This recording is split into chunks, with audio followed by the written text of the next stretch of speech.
In John chapter 4, Jesus meets a Samaritan woman at a well.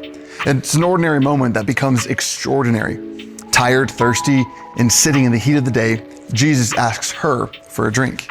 Yet this simple request breaks every social norm. Jews avoided Samaritans. Men didn't speak publicly to women back then, and religious leaders would shun people like her. Still, Jesus had to go through Samaria. Why? Because the living water that Jesus offers is for everyone. Now, this encounter reveals a powerful truth. God crosses every boundary to reach us. No matter your past, your status, or failure, nothing disqualifies anyone from getting to know His love. Whether you're someone like Nicodemus, who's respected and religious, or like the woman in this story who is broken and rejected, Jesus meets people right where they are. His grace is not selective, it is relentlessly inclusive. But the woman initially misunderstands Him. She thinks in earthly terms, physical water, physical need, while Jesus speaks to her of something far greater. Now, this exposes a struggle that we all share. We cling to what we know. We overvalue the present and we underestimate what God offers. Even when invited into something better, we hesitate.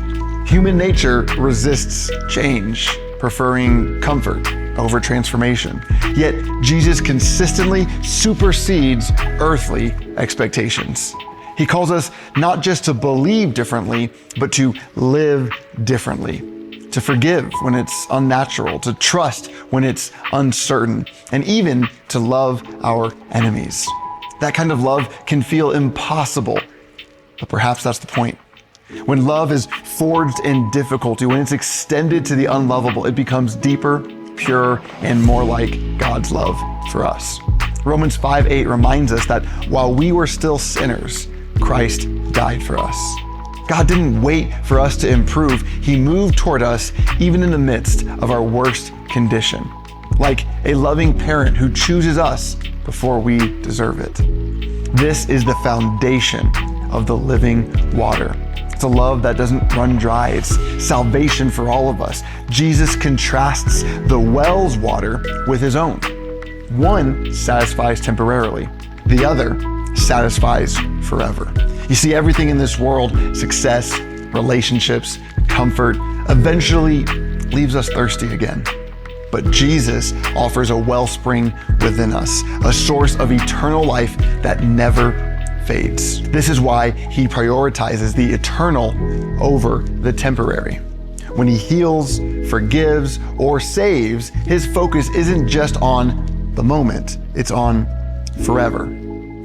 Even on the cross, when speaking to a dying thief, Jesus offers paradise.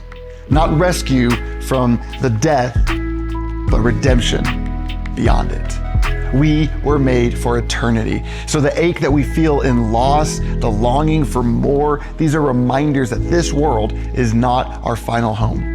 And in Jesus, we find what our souls have always been searching for. So drink deeply. This living water that Jesus offers doesn't just refresh.